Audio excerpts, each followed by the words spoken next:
Hay un mundo por descubrir. Empieza Una vida nuestro programa de literatura, de brazos del guión final. Un libro, tu mejor compañía. Siento al despertar que el sueño es la realidad.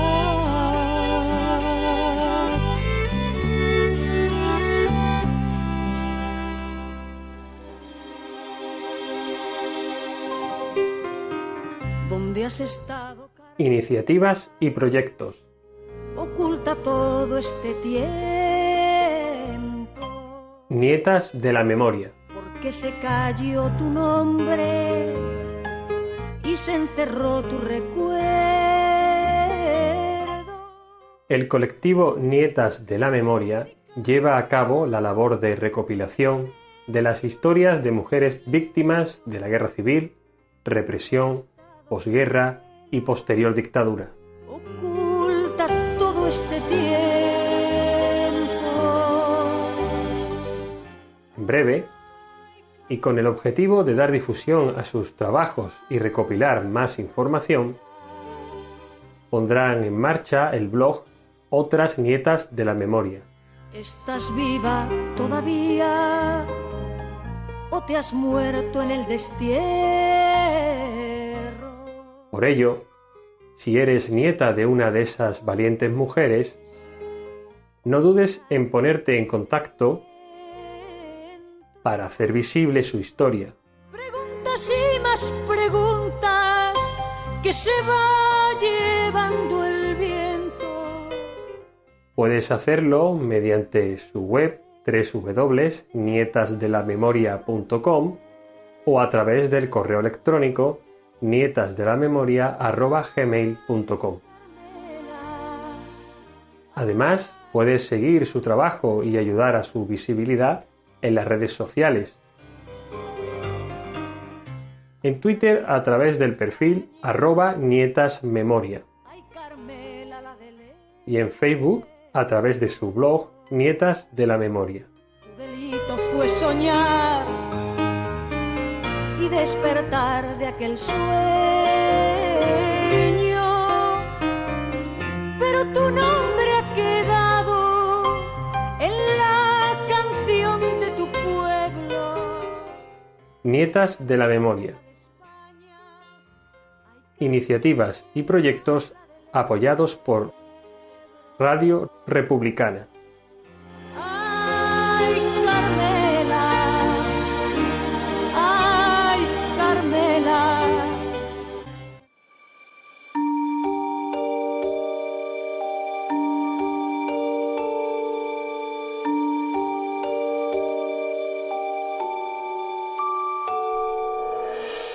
Bienvenidos un mes más a un libro, La Mejor Compañía. Os recuerdo que a partir de enero este programa va a pasar a ser quincenal, puesto que hemos recibido muchas ofertas de escritores para venir a hablar de su obra. Hoy tenemos con nosotros a Aurora Delgado para hablarnos de sus dos novelas, Curva y El corazón de Livingstone. Ya ha estado en esta emisora en Tiempo de Cultura hablando de su obra sobre memoria, Pura Hamilton. Vamos a intentar conocerla un poco más y hablar también de sus dos novelas, por supuesto. Aurora trabajaba en intervención social comunitaria.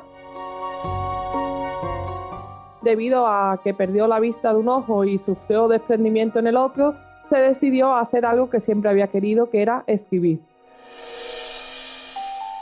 Para ello se realizó un máster de escritura creativa. ¿Cómo fue los inicios en la escritura, Aurora? Hola Lola, ¿qué tal? Muchas gracias por invitarme y encantada de estar aquí otra vez contigo. Pues bueno, un poco como has explicado tú, a mí siempre me había gustado escribir, pero nada, no me dedicaba a ello con mucha seriedad, la verdad, ni con tiempo y demás. Entonces cuando ya vi que trabajar me resultaba muy complicado, porque yo trabajaba en Polígono Sur y trabajaba además en el proyecto del comisionado, que tenía un cariz muy participativo y tenía muchas reuniones, encontrarme con gente por el barrio y tal. Y ya vi que no podía atender mi trabajo, pues me matriculé en el curso en el máster de escritura creativa de la Universidad de Sevilla, de la Facultad de Comunicación, y de ahí surgió mi primera novela, El corazón de Livingston, como trabajo fin de máster, precisamente. Ah, bien, o sea que fue el final del máster. Mira, eso es un dato nuevo que yo también recibo. Sí, mi trabajo fin de máster fue ese. Y porque, bueno, es que era, después de pensar que qué escribía, porque, bueno, cada uno teníamos que plantear nuestro trabajo, yo pensé, mira, pues mi oportunidad con una persona, que Mercedes Comella, que era mi profesora y mi tutora, pues de probar a hacer una novela, ¿no? Y mira, es por eso que surgió esa obra. La publicaste en 2014, además Sí. fue ganadora, ¿no?, del premio Alcalá de Henares, si mal no estoy informada.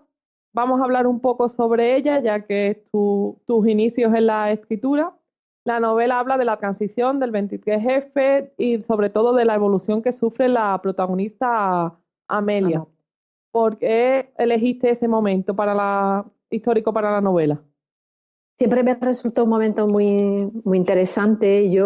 Mis padres pertenecían al Partido Comunista, estaban en mi pueblo, en Cama, y yo me he criado prácticamente en la sede del Partido Comunista en Cama, ¿no?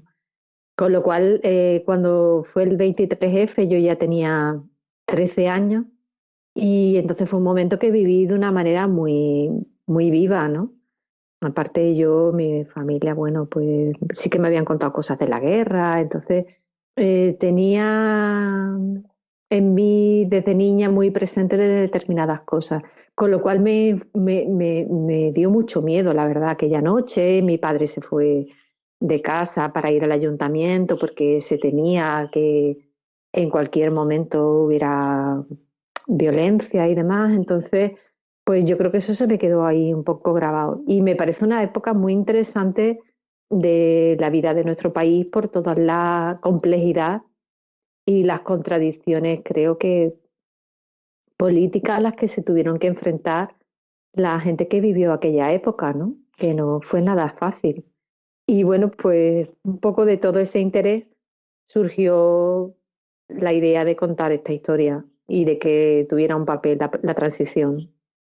Supongo que tu padre sí volvió esa noche, no como el padre de la protagonista, Sí. que desaparece sin dejar rastro y dejando además a su mujer con su hija sola, ¿no?, con una familia además que Sí. sacar adelante. Sí, mi padre sí volvió. La historia sucede en Cama, supongo que porque es tu ciudad, ¿no?, natal o en la que has crecido. ¿Cómo era la Sí, Cama de esos años? pues mira, el tema de situarlo en Cama, bueno, a mí como también pasa con Curva, de la que hablaremos luego, las he situado entre Camas, el Aljarafe, por lo mismo, que son los paisajes de mi infancia y los que más he conocido de mi infancia y mi juventud, ¿no? Y me daba como paisaje Camas de cara al corazón de Livingston una metáfora también de la transición, ¿no? Porque Camas, como aparece en la novela, en aquel tiempo, en los años 70, estaba llena de descampados, de espacios entre lo rural y lo urbano, o muy degradados también, y con bloques de pisos que estaban en construcción o que se quedaban en esqueleto, en fin. Y creo que todas esas imágenes, que es donde yo jugaba de niña, ¿no?, entre la basura, las vías del tren, me venían muy bien para la novela, ¿no? O sea, no solamente, y si te fijas en el corazón de Livingston, está la transición política como gran contexto, pero también hay partes hay momentos en los que los personajes, sobre todo de Amalia y las amigas, están también en transición porque están creciendo, están entre la niñez y la adolescencia, y están también, digamos, enfrentándose, digamos, a su moralidad, a su ética como personas, como adultas, y también el paisaje, un paisaje muy degradado y que también están en transformación, ¿no? Entonces, todos esos elementos del personaje, el paisaje y el contexto político iban un poco de la mano. De hecho, Amalia sufre bastante evolución porque ella va descubriendo poco a poco el pasado político en algunos aspectos de su propia familia, Ujú, intentando además conocer un poco más a esa abuela, ¿no? Que acaba de fallecer, yendo a ver a una amiga suya, cruzándose ujú. además, como se suele decir, cruzando el charco, ¿no? Para Sí. visitarla. ¿Consideras que es inevitable que la parte política y de familia de una persona se enlacen para crear esa persona del presente, o sea, la forma de ser de alguien? Creo que sí. También lo que plantea un poco la novela es cómo se construye la identidad, ¿no? De las personas, ¿no? De cada uno de nosotros, ¿no? Cómo nos constituimos y qué nos hace ser como somos, qué experiencias, ¿no? Nos marcan. En el caso de ella, hay lo que exploraba, ¿no? O lo que intentaba explorar como escritora era cómo lo que no conoces también te marca, ¿no? Ella en realidad no sabe qué le ha ocurrido a su padre, pero también desconoce bastante de su novio, de Paco, ¿no? Que también la historia de Paco se va contando a lo largo de la novela, que es un personaje muy oscuro, que digamos está en otro ámbito de lo político, bastante, digamos, perverso, por otro lado, y, y ella desconoce a estos dos hombres que sin embargo la marcan, ¿no? Y por otro lado, cuando ella tiene la oportunidad de conocer y explorar un poco más lo que le ha pasado a su padre, tampoco no muestra interés, ¿no? Porque yo creo que el personaje de Amalia es un personaje muy, un poco despegado de la realidad, ¿no? Y de sí misma, ¿no? Es como si, un poco si flotara, ¿no? Sí, como si da la sensación, también tengo que decir que estoy empezando a disfrutar del libro, ¿vale? Lo digo por, por la información, por favor, no me estropees. Pero es que no he No te tenido preocupes. tiempo, pero estoy empezando a disfrutarlo. Y entonces, de momento, la sensación que tengo del personaje es que es un personaje despegado de la realidad, además como intentando ignorarla porque piensa que si se mete en esa realidad o en esa historia o lo que sea, solo le puede dar problemas. O sea, prefiere como vivir no en una mentira antes que conocer la verdad, por lo menos la sensación que me da ahora mismo de ella, de ese Sí. tipo de persona, aunque al final, como tú has dicho, está marcada por esa misma historia, es decir, es inevitable que para nuestra evolución como persona nos marquen todos esos episodios de nuestro pasado. Claro, yo creo que también ahí me planteaba una cuestión que tiene que ver, yo que he vivido, ¿no? Eh, Rodeada de personas en las que lo político tenía un papel fundamental en su vida y marcaba eh, su identidad como individuo, ¿no? Yo pertenezco a una generación donde la política no ha jugado ese papel, digamos, identitario, es una generación mucho más individualista, que nos hemos tenido que enfrentar a la vida desde convicciones menos firmes, ¿no? Entonces también quería plantear ese choque, ¿no? Entre su padre, que es una persona que de tanta convicción llega a la ceguera, ¿no? Al dogmatismo, y una persona que está en el otro extremo, que es que no cree en nada. No cree en nada, no, un poco nihilista, ¿sabes? Y cómo eso al final también lleva a la disolución de la personalidad, a su padre por un lado y a ella por otro, ¿no? Sí, porque además no es solo ella, también el círculo de amigas que les rodea. Claro, Todas el tienen un círculo, perfil bastante parecido, claro, y unas relaciones muy y raras todas entre ellas se ellas, parecen. claro, ¿no?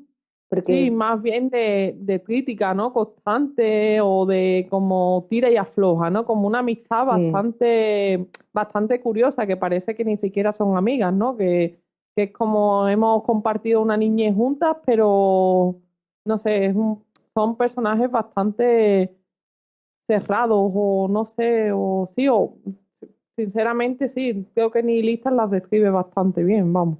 sí, yo creo que son personas que, que no, que pivotan en torno a ellas mismas, pero que ellas mismas son poca cosa, ¿sabes? Porque tú dices, en qué, o sea, qué es lo esencial en estas personas, ¿no? Hay un momento, recuerdo, ¿no? Que cuando escribí que Amalia, ¿no? Piensa que ella puede traspasar las paredes, ¿no? Que es una persona que no tiene entidad y que ella ve la realidad como una cámara, ¿no? Que estuviera en una habitación vacía grabando. De hecho, hay un juego, ¿no? Literario en que ella continuamente dice, ¿no? Pensó, ¿no? O sea, el narrador va diciendo, y Amalia, no sé cuánto, no sé qué, pensó, ¿no? Entonces, este juego entre lo que se piensa, el pensamiento es muy, ay, ¿cómo te diría? Nos aparta de la realidad para observarla. Y ella funciona como una cámara de vídeo, tú vas viendo el mundo a través de ella, pero realmente hay una distancia entre las cosas y ella. Ella nunca está implicada en nada. Y un poco le pasa eso a las amigas también, ¿no? Una disociación entre ellas y la... Se ven a sí mismas en el escenario en el que están interpretando un papel. Por ejemplo, en el entierro, en el velatorio de la abuela, ¿no? Son personajes en un escenario, ¿no? Y en las que actúan unas para la otra, siguiendo un rol que les marcó la infancia. No yo no sé si a ti te ha pasado alguna vez, ¿no? Que te vuelves a ver, tú jugabas un papel en el colegio y te vuelves a ver con tus amigas del colegio, han pasado 10 años, Y y vuelves a tú ser vuelves ella. a ser la que eras, y las Sí. demás empiezan a jugar. Tú dices, vamos a ver, han pasado 10 años, yo ya he cambiado, ellas han cambiado. Bueno, pues vuelves un poco al papel que a ti te tocaba jugar en el curso tal, ¿no? Y un poco esto es lo que le pasa a ellas, que están enredadas en esos roles, ¿no? Sobre todo un poco enredadas también en la infancia y a falta de madurar un poco como personas, quizás les falta evolucionar, ¿no? O comprender realmente cuál es su cometido, va a ser su objetivo en la vida. Bueno, hemos hablado bastante de los personajes, pero bueno, para terminar de hablar del corazón de Livingston, o sea, ¿qué piensas que puede encontrar el lector o cómo recomendarías que la gente se acercara a la obra? A mí me parece que es una obra que tiene dos valores. Una que creo que tiene una mirada muy personal sobre, no ya sobre un momento histórico, sino sobre el mundo que nos rodea, ¿no? Una mirada que se apoya mucho en lo poético y en la profundización de los personajes muy variados, porque no solo está ella y el grupo de amigas. A mí, un personaje que me gusta mucho es el de Alicia Luna, que es una policía que investiga lo que le sucede al novio de ella. El personaje de Casanova, que es un poco la comunista de Marga Casanova. Entonces, yo creo que hay un conjunto de personajes femeninos en, que tienen que ver entre ellas y no tiene que ver porque son, en el caso de Marga Casanova, distintas generaciones, pero que tienen sobre el que se trenza una mirada sobre el mundo y sobre las creencias, sobre la ideología, sobre las decisiones interesante. Después la parte de Marga Casanova es muy divertida. Todo el informe es el informe que escribe un artículo que escribe una revista sobre el personaje de Marga Casanova en el que se cuenta qué le pasa al padre de Amalia. Entonces, esa parte para mí fue muy divertida escribirla y porque que le pasa también a un cadáver embalsamado que llega de la Unión Soviética y tal. Y, y creo que encuentra eso, ¿no? O sea, creo que encuentra una mirada sobre una época, sobre nuestra época, con un punto muy poético, pero también con mucho sentido del humor. Y creo que puede ser, no sé, puede ser una lectura curiosa. Por lo menos creo que diferente a muchas cosas que se han hecho sobre la transición. Yo, de hecho, estoy totalmente enganchada a ella y si no la he terminado ha sido por falta de tiempo, por lo tanto yo os la recomiendo también personalmente. Ahora vamos a hablar de la obra que publicaste en 2018, Curva. Dinos un poco de qué va esta novela. Pues la novela Curva va básicamente es la historia de lo que le ocurre a un personaje, Antonio, a lo largo de 24 horas de su vida, ¿no? De cómo su vida da un vuelco en 24 horas, digamos, ¿no? Y es una novela que está narrada en tercera persona, pero en tiempo presente, en la que el narrador, digamos, va pegada al personaje. Vamos viendo el mundo, o mejor dicho, su mundo, a través de los ojos de este personaje. Un personaje bastante perverso, no digamos, no podemos decir que sea un héroe, más bien es un antihéroe, ¿no? Personaje que va arrastrado por la vida, ¿no? Que poco que se deja llevar y más que nada para mantener su inocencia, ¿no? Y bueno, pues en un momento dado, pues tiene que tomar decisiones, ¿no? En esas 24 horas, ¿no? Y básicamente esa es la historia de Curva, ¿no? De hecho, el protagonista de Curva es un personaje que prefiere no tomar decisiones, que prefiere que siempre lo hagan otros como para que la responsabilidad no recaiga en él. Se puede decir que es un poco un reflejo de la sociedad actual que tenemos, ¿no? Una sociedad bastante inmadura, bastante de, no, la culpa no es mía, la culpa es de por no sé qué. Entonces, era un poco tu intención en la novela, o sea, hacer un poco la reflexión sobre este tema. Sí, a mí me parece que hay una tendencia muy creciente a hacernos la víctima, ¿no? Porque el que es víctima de algo tiene, digamos, una autoridad moral en nuestra sociedad sobre los demás, ¿no? Entonces, Antonio se hace la víctima, ¿no? O sea, él decide no tomar ninguna decisión y hacerse la víctima de las decisiones que al no tomarlas él, toman los demás. Entonces, sí que quería un poco, no sé si a lo mejor reflejar eso, pero sí que trabajar con un personaje que se moviera en ese marco, ¿no? Moral, ¿no? Y explorar a partir de él. Porque a mí me parece que a veces bajo ese victimismo hay una capacidad de manipulación de los demás, de chantaje y de perversión bastante importante. Y me parecía interesante explorarlo, ¿no? Sí, además, digamos que es una tendencia bastante también de la adolescencia que tenemos actualmente, ¿no? Esos adolescentes que ni se involucran en el cambio social, ni en la política, ni siquiera, o ni siquiera en cualquier asunto familiar o cualquier, no sé, cualquier problema del día a día. Y es lo que tú dices, ¿no? Yo no tomo la decisión, la toman mis padres, la toman mis hermanos, la toma el que sea. Pero yo después me quejo de esa decisión constantemente. Es como, pues si yo no la tomo, así puedo echar las culpas. Si algo va mal, puedo echar las culpas en otra persona. Es un problema bastante reciente en la sociedad actual. Sí, lo que pasa es que es curioso como volvemos otra vez al tema. Antonio es de mi generación, yo nací en el 68, finales de los 60. Es algo que yo veo mucho en gente mayor, que son los padres de muchos de esos adolescentes. No me extraña. Hay muchísima gente con 50 años que se mueve con esa inmadurez. Este tema de los eternos Peter Panes y es algo que verdaderamente es lo que tú lo decías antes, que lo estamos viendo a nivel social. A nadie se le puede ya exigir absolutamente nada porque es muy difícil. Ahora que estamos en una situación de pandemia, lo ves todos los días, ¿no? Y si lo haces tú, bien. Si lo hace el de enfrente, es malo. Ni siquiera somos capaces de ver las correlaciones colectivas que hay, ¿no? O sea, que si yo hago algo que influye a los demás, no es una cuestión individual, sino colectiva, ¿no?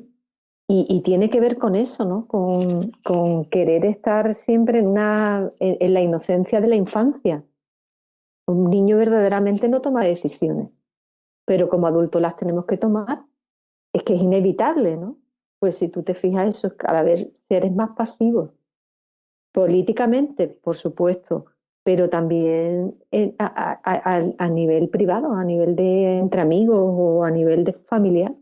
Y ese es el Antonio llevado, digamos, no a un extremo. Yo creo que hay bastante gente así, que no quiere mancharse con la vida, quiere pasar por la vida y vivir desde una atalaya moral, porque realmente si yo no hago nada y dejo que los demás hagan lo que yo no hago, aparte de no ser responsable de mi vida, no me equivoco.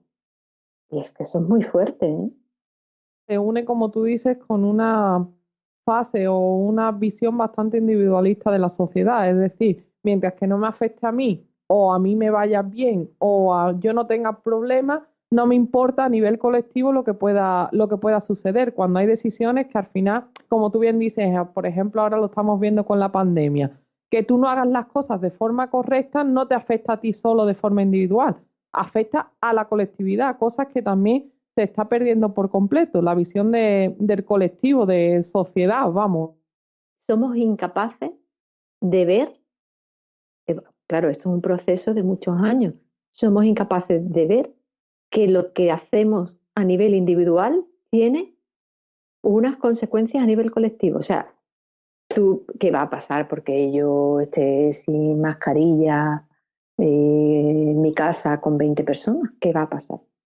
Si estoy sano, si estoy bien. O sea, no se entiende, o sea, yo creo que no se entiende la relación entre, vamos, a no ser que ocurra ya una desgracia, ¿no? Y que alguien de tu entorno enferme gravemente y la veas en una UCI o muerta. O sea, no entienden la relación entre irte a ver las luces de Navidad y que en tu ciudad pueda aumentar el número de contagios, ¿no? O sea, estamos en un mundo tan en el que todas las transacciones o los intercambios ocurren de manera invisible. Yo pago con la tarjeta electrónica, no sé dónde está mi dinero ni dónde va. Y estoy comprando un producto que no sé de dónde llega. Entonces, hay una cosa que tiene que ver con el capitalismo en el que todo ocurre y no sabemos por qué ocurre. Parece todo magia, ¿no? O sea, yo qué sé, yo compro algo por internet, ¿cómo llega hasta mí? ¿Cuál es la cadena, no? No ya del dinero, sino del propio producto, de dónde viene, ¿no? El capitalismo, lo que hay es, yo he comprado y a mí me llega, ¿no? Entonces, parece que eso aparece trasladado también a las relaciones, ¿no? Pues yo qué sé, nos llamamos a lo mejor a alguien en años y pretendemos que tener con la persona la misma relación o no la tratamos. O sea, no sé si me entienden, ¿no? No vemos la relación entre lo que hacemos y lo que ocurre y las consecuencias que eso tiene. Y yo ahora lo veo, ¿no? Con la pandemia, ¿no? Todavía hay gente que, bueno, ¿qué va a pasar porque no nos abracemos? Porque gente que viene y te Porque no abraza. hacemos besos, o porque como tú Claro, y te viene y te abraza. Estaba ayer, vamos, llena de gente, ¿no? Lo siguiente, de fotos que se han mandado con la Avenida de la Constitución, que no cabía ninguna persona más, es decir, y están tan tranquilos cuando eso afecta, como tú dices, a nivel colectivo, no solo a nivel individual. Claro, y entonces, volviendo al tema de la novela, ¿no? O sea, ¿qué piensa este personaje, este tal Antonio, ¿no? ¿Qué piensa? ¿Que no afecta a su vida familiar, a la relación con sus hijos, a la relación con su mujer, a su relación con su familia? Esa actitud que él tiene, que de 2 pasos para atrás. Ahí hay una relación también con el personaje de Amalia, ¿no? De la novela del corazón de Livingstone, ¿no? 2 personajes que están 2 pasos por detrás de la realidad. Están observando la realidad, pero no son parte de ella. Intentan no ser parte de ella, ¿no? Yo considero que eso tiene mucho que ver con una cuestión, para mí, de mi generación, ¿no? Que hemos intentado mantener una cierta pureza, ¿no? Y la manera de mantener esa pureza o esa inocencia es no implicarnos, no compromiso, no me implico, ¿no? Estamos como preservándonos, ¿no? Y evidentemente no nos queremos manchar con la vida, ¿no? Pero al final la vida te mancha, ¿eh? O sea que aquí no se escapa nadie. Inevitablemente, quieras o no. Inevitablemente la vida te mancha, ¿no? Y no tomar decisiones es una decisión. Es como si dejan, por ejemplo, los ayuntamientos dejan un espacio vacío, ¿no? Tú dejas un espacio vacío y no actúas sobre él. Porque ahora vas a dejar ahí ese espacio vacío. O se convierte en un vertedero. O sea, tú no tomas decisión sobre ese espacio, imagínate como ayuntamiento, ¿no? O como propietario, ¿vale? Pero la gente sí va a tomar una decisión sobre ese espacio que tú dejas vacío. O empieza a aparcar coches, o empieza a tirar basura, o yo qué sé, o se reúne un grupo de gente para decir vamos ahí a bailar o a escuchar música o a hacer una botellona, ¿no? Entonces nos creemos que no hacer algo es en blanco y no es así. Sí, es sinónimo de que las cosas no sucedan y las cosas al final y al cabo siguen algo sucediendo. Va a suceder, otro va a venir y va a hacer algo ahí. Pero sin tu decisión además, es decir, sin que tú hayas tenido nada que ver, que es mucho peor siempre. Claro, por lo que se suele decir, ¿no? Por omisión, ¿no? O por acción, claro. ¿No? Pero es una decisión, claro. En el libro también hablas además de sitios, ¿no? Que recorremos muchas veces, pero que no observamos realmente, sino que pasamos como siempre como de puntillas, de esos sitios que vemos a diario, pero al final nunca de verdad los conocemos. Al menos es la sensación, ¿no? Del personaje también. Sí, claro, porque el caso es como cuando antes hablaba, ¿no? Contigo, ¿no? De mi madre, o sea, mi madre cogía y se iba andando desde camas a Tomares a trabajar. Entonces ella controlaba los caminos y se iba la gente andando. Toda la zona de las Larafes está llena de veredas reales, de cañadas, porque bajaba la gente con el ganado. Entonces la relación con el espacio no era la relación de que yo la veo desde mi coche, sino que yo conocía ese espacio y la vegetación que había en él, y si había algo por el camino que se podía comer, de quién era la tierra, de quién no era, de si podía cruzar por ella, de qué animales había ahí, ¿no? Pero nuestra relación con el espacio, digamos, mucho más urbanita, no es de control. El espacio es algo que está a los lados de la ventanilla del coche. Entonces, Antonio, hay una subtrama dentro de la novela con bastante importancia, que es que hay un hombre que es Raimundo, que vive en una curva con una caravana, una autocaravana. Vive ahí porque en esa curva murió su hija en un accidente y su mujer quedó en coma. Entonces él piensa que alguien, ¿no? Alguien provocó ese accidente en el que él estaba y quiere justicia, ¿no? Entonces Antonio pasa por esa curva. Este personaje de Raimundo es casi también para él parte del paisaje, de un paisaje que no pisa jamás. Entonces la vida de Antonio empieza a cambiar cuando entra en contacto con Raimundo, con este personaje que está ahí varado, digamos, en el paisaje, ¿no? Y que es parte de ese paisaje, de esa zona, ¿no? Y es eso, ¿no? ¿Qué relación tenemos con los espacios donde vivimos, ¿no? O vives en una urbanización y tú te mueves en coches continuamente, que también es un modelo de desarrollo que se ha dado, ¿no? En el Aljarafe, ¿no? Que también hay una preocupación en la novela por el desarrollo urbanístico que tiene que ver con lo económico y cómo eso al final perfila un modelo de convivencia, de relación con el espacio, pero de relación con tu vecino. En el caso de Antonio, que también es un personaje que ha vivido en camas, ¿no? Como Amalia, ¿no? Mientras que en la parte de Amal, en el corazón de Livingstone, sí que aparece como el paisaje es un espacio en transición, un pueblo que se está transformando en ciudad dormitorio, que es el colmo, ¿no? Se dice en la novela, ¿no? Que un pueblo dormitorio se llame cama.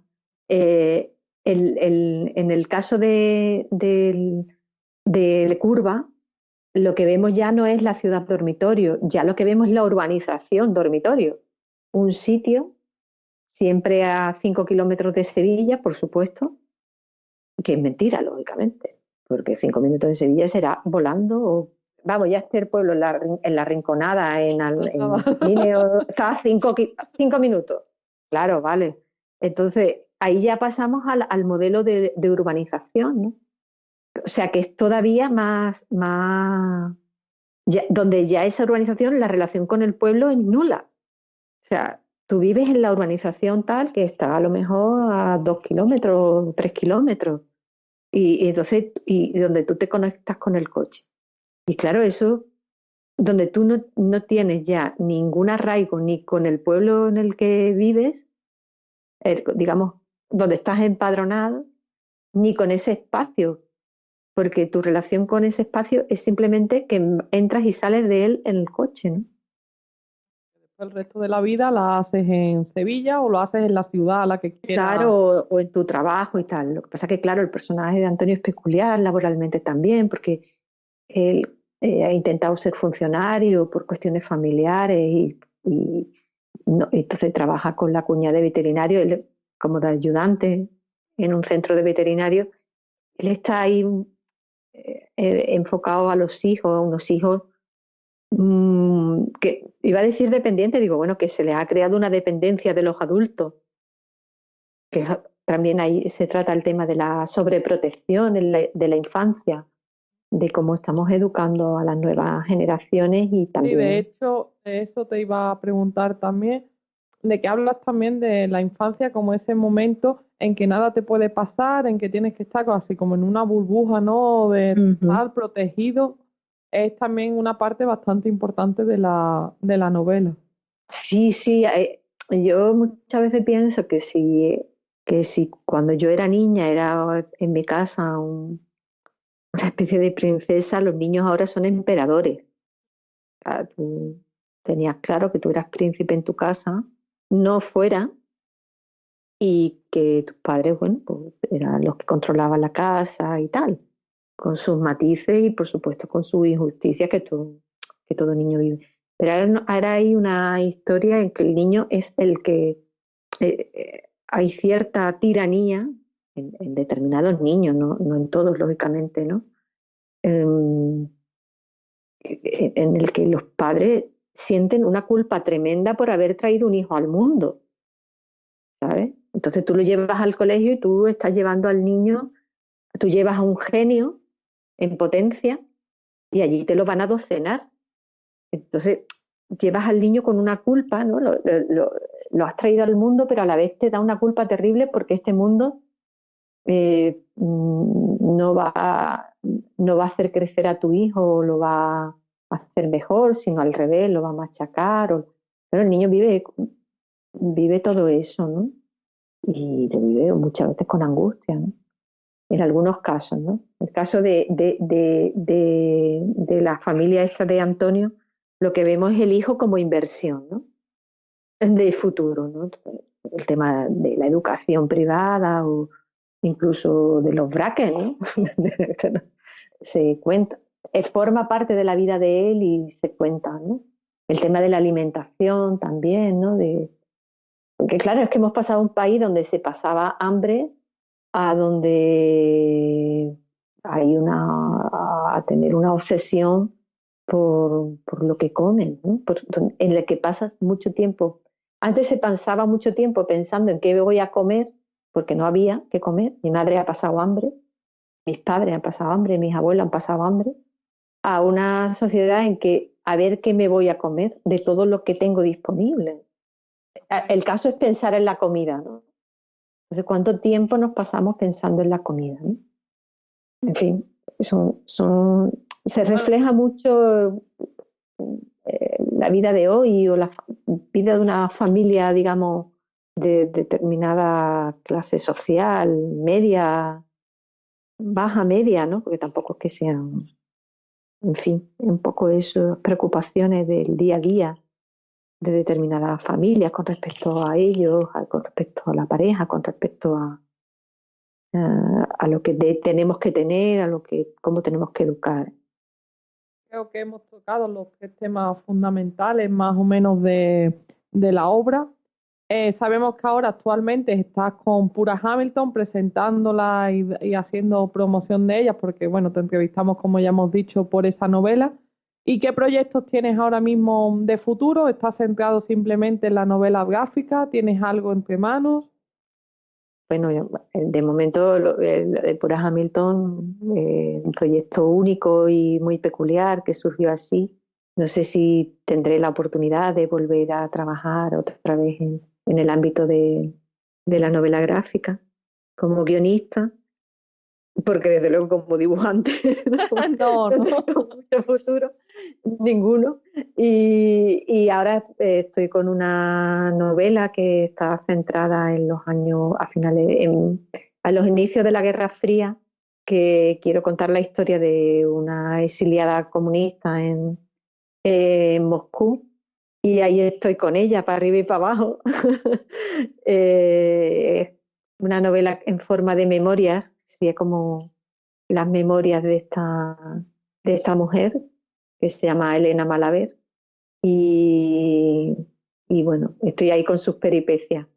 Todavía me queda mucho trabajo con esta novela, todavía me queda bastante. Tiene un punto histórico, ¿no? Yo creo que quiero cerrar un poco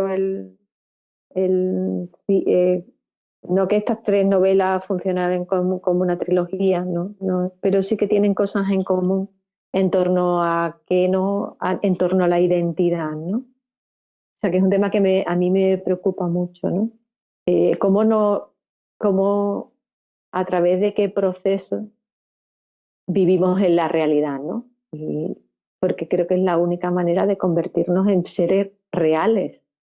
Digamos que un proceso que no termina nunca, porque continuamente estamos buscando la identidad y evolucionando además en torno a ella. Bueno, por lo menos yo de momento no he Claro. dejado de buscar esa identidad, aunque tienes, claro, ciertas líneas, ¿no? Que van apareciendo, pero sí es cierto que siempre estamos en continuo proceso de madurez y de búsqueda.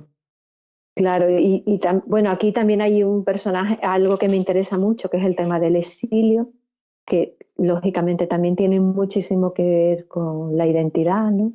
A mí me resulta muy interesante cómo estos personajes que tuvieron que salir de España guardaron un recuerdo de su país y una lealtad a nuestro país enorme. Como gente que pensaba que iba a estar fuera 3 meses, estuvo 50 años fuera o se murió en un país que no era el suyo.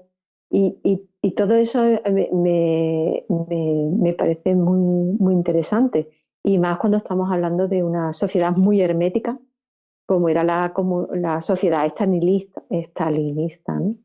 Porque creo que muchas veces se confunde.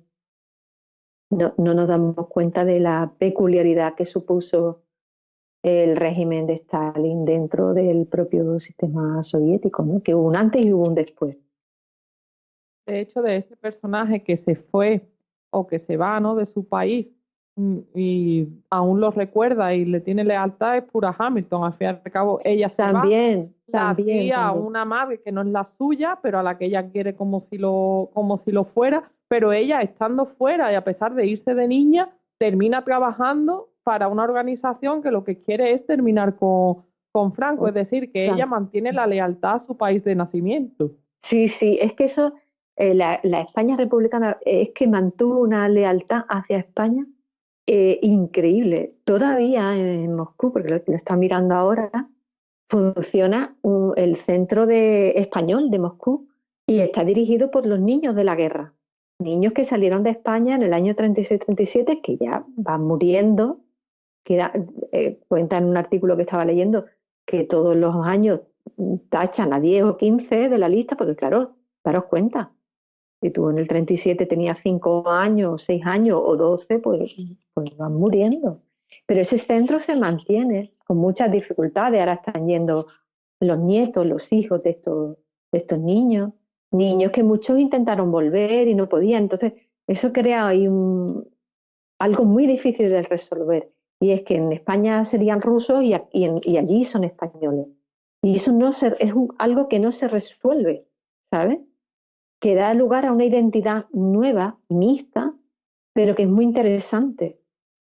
Incluso en su manejo del español, seguramente, ¿no? Si analizáramos los giros lingüísticos y demás, pues seguramente es un lenguaje, un español más cercano al principio de siglo que al nuestro, ¿no? Entonces es muy interesante y me gusta y quería, ¿no?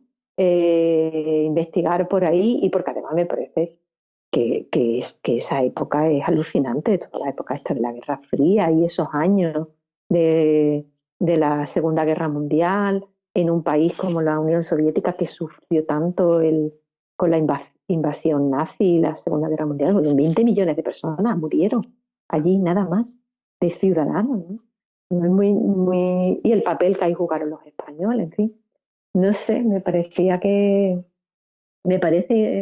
a mí me interesa por lo menos, ¿sabes? Como la novela está en evolución, por supuesto, te invitamos a que vengas a presentarla cuando Ojalá. la tengas, Ojalá. tanto sea en Tiempo de Cultura o en un libro La Mejor Compañía. Ya sabes que siempre eres bienvenida y que siempre es un placer conversar contigo. Bueno, espero que hayas disfrutado esta entrevista y espero que también nuestros oyentes hayan disfrutado de conocer estas dos novelas que realmente recomiendo. Recuerdo una vez más que a partir de enero será quincenal y después tenemos a mediados de mes a un nuevo escritor Nobel del que ya os iremos hablando en las redes sociales. Muchas gracias a los oyentes y hasta pronto.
Попали герой, это Красной Армии герой.